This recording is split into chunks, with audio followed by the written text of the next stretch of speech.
d'Abraham, pour que nous en soyons ici aujourd'hui. Remarquez qu'Abraham avait un problème. Abraham et sa descendance, tout ce que les hommes aimaient dans leur famille ne produisait pas. Si Abraham met son cœur sur un projet, ça ne va pas se produire. Si Abraham met son cœur sur une femme, elle ne peut plus faire d'enfant. Abraham aima Sarah. Sarah ne put faire d'enfant, nul n'était la grâce de Dieu. Lorsque Sarah enfanta Isaac, Isaac aima Rebecca. Rebecca devait stérile. C'est un problème de lien. Tu peux aimer Dieu, il y a un problème de lien. Je dis toujours origine, on n'est pas Abraham. Origine, dans famille, ne connaît pas prophète des nations ou archibishop. Origine, c'est origine. Isaac va jeûner et prier pour refuser la malédiction des esprits familiers de son père. Et Dieu va l'exaucer. Sa femme va mettre 2 enfants au monde. On se dit, oh, c'est terminé. Il n'y a plus de problème de stérilité parce que la femme a fait 2 enfants. Mais il y a problème à la naissance. En Afrique, on dit quand une mère a des jumeaux dans son sein, celui qui sort le premier est le petit frère. Parce que le grand frère lui dit, va voir où on s'en va, là, c'est bon. Lui, tu viens me dire. Dans la parole de Dieu, c'est écrit nulle part, mais c'est ce qu'on dit en Afrique. Mais vous avez remarqué qu'Ésaü est sorti le premier. Quand Ésaü est sorti, l'histoire dit que Jacob, dans le ventre de sa maman, a fait sortir sa main. Il a attrapé le pied de son frère, le talon de son frère. Or, vous tous, vous savez comme moi que le pied et le talon, spirituellement, a une importance. Genèse chapitre 1, Genèse plutôt dans le livre de la Genèse, chapitre 2, chapitre 3, Dieu dit, la femme écrasera la tête du serpent et celui-ci lui piquera le talon. Josué chapitre 1er, il dit à Josué, tout lieu que la plante de tes pieds foulera, je te le donne en héritage. Mais ensuite, en Luc 10, 19, il dit, je vous ai donné le pouvoir de marcher sur les serpents, sur les scorpions et sur toute la puissance du diable et rien ne pourra vous nuire. Le pied et le talon représentent la domination, la possession et l'autorité. Amen. En saisissant le pied de son frère, il était en train de contester son autorité, sa domination sur lui. Or, Dieu avait déjà prévenu la femme que les 2 enfants allaient naître, ils allaient devenir 2 nations, mais le plus petit allait assujettir le plus grand. Vous savez qu'une femme, quand elle accouche, le meilleur accouchement, c'est quand le bébé sort par la tête. Mais lui, déjà sa main était dehors. Parce qu'il n'était pas prêt pour voir son frère le dominer. Voici un problème d'esprit familier. Nous naissons dans des familles où nos propres ennemis. Regardez, généralement, les problèmes que nous avons dans notre vie ne viennent pas d'ailleurs. Ça vient de notre famille. Ton frère, ton problème, ta soeur, ton problème, ton père, ton problème, ta mère, ton problème. Et derrière ton père, parce que la Bible n'avons pas à lutter contre la chair et le sang. Ton père ne peut pas vouloir ta destruction. Mais il y a un esprit derrière lui qui l'anime à cela. C'est pourquoi la Bible déclare, nous ne luttons pas contre la chair et le sang, mais contre les esprits qui animent ces personnes. Est-ce que quelqu'un me suit? Mais regardez Jacob, qui avait la promesse sur lui. C'est lui qui va voir tous les problèmes. Même Esaïe qui n'a pas reçu la bénédiction, on dirait même se réjouir qu'il n'ait pas reçu la bénédiction parce que Esaïe est resté paisible. En fin de compte, c'est Esaïe qui a hérité des richesses de son père. En fin de compte, c'est Esaïe qui a prospéré. Esaïe, au point où quand Jacob est revenu se réconcilier avec lui, pour lui faire une offrande d'animaux, Esaïe a trouvé que l'offrande de Jacob était inutile à prendre parce qu'il est plus riche que ça. Il a dit, mon frère, garde ton offrande. Bien seulement. Beaucoup de gens pensent qu'Esaïe a été maudit. Il n'a pas été maudit. Mais regardez Esaïe, Jacob. Jacob est allé chez Laban, travailler là-bas. Il a aimé Rachel. Il n'a pas pu l'épouser. Parce que c'est qu'on aime là, il y a toujours problème là-bas. Il a payé d'autres 7 ans d'esclavage. Un jour, il doit recevoir sa femme, on met la grande soeur, il couche avec elle parce qu'il est ivre, pensant que c'est sa femme Rachel. Quand il se lève le matin, il voit Léa que la grande soeur, au lieu de l'appeler sœur Rachel, pour laquelle il a souffert 7 ans de travail, sans recevoir un salaire. Alors il va se plaindre à Laban pour dire, mais pourquoi tu m'as trompé de cette manière? Laban dit, c'est vrai, je vais te donner Rachel, mais en fait je me suis souvenu que dans notre famille, il y a une coutume qui dit, on ne marie pas la petite soeur pour laisser la grande soeur. C'est une malédiction. Donc je t'ai donné la grande soeur, si tu veux la petite soeur encore, tu travailles 7 ans et je te la donne. Ça fait 14 ans. Après 7 ans encore, il travaille, il épouse Rachel. Au moment où il va vouloir se réjouir avec elle, il veut faire des enfants avec Rachel, Rachel est stérile. La stérilité est encore sur Rachel. Rachel va être délivrée par un autre message que je t'enseignerai un jour, qui est le mystère de l'offrande du mandragore. Les esprits familiers nous tiennent.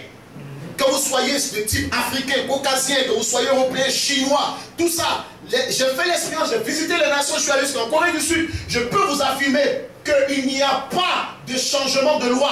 Tu pries sur un Coréen, le démon se manifeste, il peut pousser les cris coréens, mais il sortira.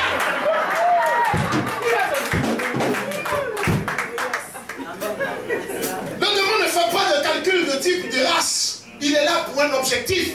La Bible déclare que le diable est venu pour détruire, pour dérober, pour égorger. Pas les Africains, tout le monde. Amen. Mais le Fils de l'homme est venu pour donner la vie et la vie en abondance.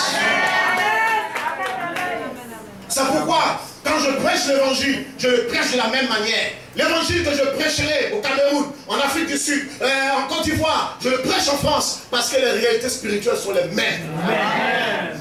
Que le nom de l'Éternel soit béni. Puissiez-vous être délivrés à la fin de ce programme par le canal de ces serviteurs qui m'ont envoyé. Que l'esprit familier est entré dans vos bénédictions et dans vos grâces au nom de Jésus. Si tu as été béni par ce message, tu vas te tenir debout ce soir, ce matin.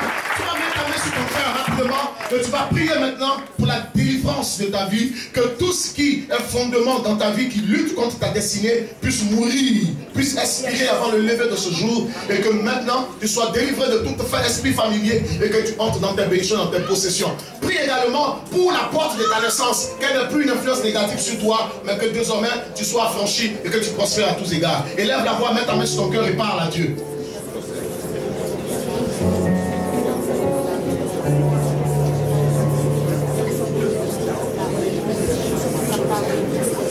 Parle à Dieu. Parle à Dieu. Parle à Dieu.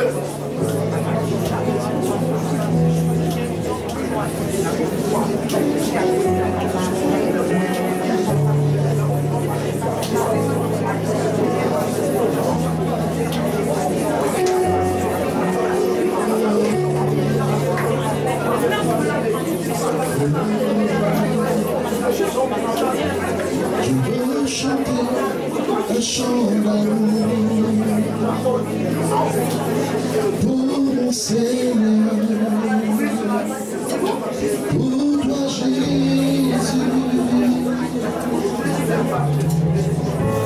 Merci pour ce que tu as fait. Tu es si précieux, Jésus mon sauveur. Je veux chanter un chant d'amour pour mon sauveur, pour toi Jésus. Merci pour ce que tu as fait. Tu es si précieux, Jésus mon sauveur. Je suis heureux car tu m'as donné ton nom. Je ne veux pas être ailleurs. Je suis heureux, je suis heureux car tu m'as donné ton nom. Je ne veux pas être ailleurs. Je ne veux pas être ailleurs que dans tes bras d'amour, que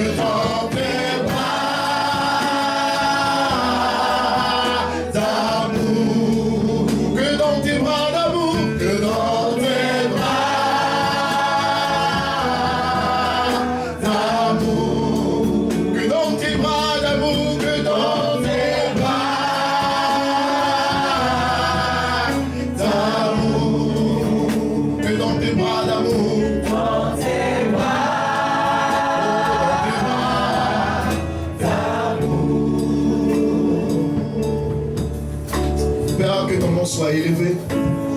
Père, que ton nom soit glorifié. Je prêchais ta parole dans toute sa simplicité. Et avec la ferveur que tu as pu me donner par ton esprit en ce soir, pour parler de choses du royaume à ton peuple, afin afin que sa foi puisse croître et qu'il puisse mûrir davantage. Je l'ai fait avec toutes mes faiblesses. Je l'ai fait avec tout ce qui est incompétence en moi, me comptant sur ta grâce. Que ton Saint-Esprit vienne maintenant parfaire ce message qu'ils ont entendu dans leur cœur. Et que ce qui est inutile soit retiré et que ce qui est bon puisse demeurer enfin le produit des arbres qui portent des fruits dans leur vie. Qu'ils ne soient pas de ceux-là qui écoutent la parole de Dieu et après l'avoir écouté l'arrangent aux oubliettes.